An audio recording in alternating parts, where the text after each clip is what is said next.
Hello friends, అందరికీ నమస్తే. AP ప్రభుత్వం అయితే ఒక సంచలన నిర్ణయం అయితే తీసుకుంది ఫ్రెండ్స్. అదేంటంటే ఏపీ సచివాలయంలోని వివిధ సేవలను అయితే రద్దు చేస్తూ ఆంధ్రప్రదేశ్ ప్రభుత్వం ప్రకటించడం జరిగింది ఫ్రెండ్స్. అవేవే సేవలో ఈ వీడియోలో పూర్తిగా డిస్కస్ చేసుకుందాం ఫ్రెండ్స్. ఫస్ట్ టైం కనుక నా ఛానల్ చూస్తున్నట్లయితే లైక్ చేయండి, సబ్స్క్రైబ్ చేయండి.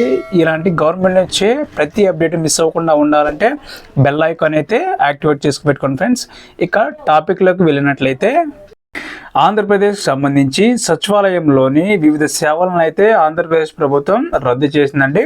అదేంటో ఈ వీడియోలో చూసుకున్నట్లయితే మొట్టమొదటిగా చూసుకున్నట్లయితే ఆంధ్రప్రదేశ్ ప్రభుత్వం మరో కీలక నిర్ణయం అయితే తీసుకుంది ఫ్రెండ్స్.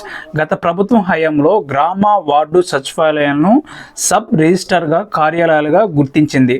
అలాగే వార్డు గ్రామ సచివాలయాల అడ్మినిస్ట్రేటివ్ సెక్రటరీ, పంచాయతీ కార్యదర్శులను జాయింట్ సబ్ రిజిస్టర్లుగా గుర్తించారు. అయితే ఆ ఉత్తర్వుల్ని ప్రస్తుతం ఉన్న ఈ కూటమి ప్రభుత్వం అయితే ఉపసంహరించుకుంది ఫ్రెండ్స్. ఈ మేరకు రాష్ట్ర రిజిస్ట్రేషన్ స్టాంపుల శాఖ ఐజీ ప్రకటన అయితే చేయడం జరిగింది. వెంటనే ఈ ఉత్తర్వులు అమల్లోకి వస్తాయని అయితే తెలపడం జరిగింది. ఆగస్టులోనే గ్రామ వార్డు సచివాలయాల్లో రిజిస్ట్రేషన్లో సంబంధించి సేవలను నిలిపివేయాలని చెప్పి నోటిఫికేషన్ ఇవ్వడం జరిగింది ఫ్రెండ్స్. గత ప్రభుత్వం 2022 నుంచి దశల వారీగా 4173 గ్రామాలు పరిధిలో ఆస్తుల క్రయ విక్రయ రిజిస్ట్రేషన్ విధానాన్ని 3645 సచివాలయాల్లో ప్రవేశపెట్టింది. ఈ ఏడాది మేరకు మొత్తం 4976 రిజిస్ట్రేషన్లు మాత్రమే జరిగాయి. సచివాలయాల్లో తగిన ఏర్పాట్లు సదుపాయాలు లేకపోవడంతో ఈ ప్రక్రియ సజావుగా సాగలేదు. ఈ క్రమంలో అధికారంలోకి వచ్చిన కూటమి ప్రభుత్వం దీనిపై సమీక్ష చేసి గత ప్రభుత్వం జారీ చేసిన ఉత్తర్వులను ఉపసంహరించుకుంది. గత ప్రభుత్వ రిజిస్ట్రేషన్ చట్టంలోని సెక్షన్ 7 ప్రకారం గ్రామ వార్డు సచివాలయాలకు జాయింట్ రిజిస్ట్రార్ కార్యాలయాల హోదా కల్పించిన సంగతి తెలిసింది. ప్రధానంగా పేదలకు ఇళ్ల స్థలాల పథకం కింద ఇచ్చిన సెంటు భూమిని రిజిస్ట్రేషన్ కోసం గ్రామ వార్డు సచివాలయాలను ఉపయోగించుకోవాలని సూచించారు.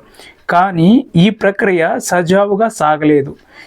ఈ రిజిస్ట్రేషన్ విధానం వల్ల అనవసర వివాదాలు రావడంతో కొత్తగా అధికారంలోకి వచ్చిన ప్రభుత్వం ఉత్తర్వుల్ని వెనకైతే తీసుకోవడం జరిగింది.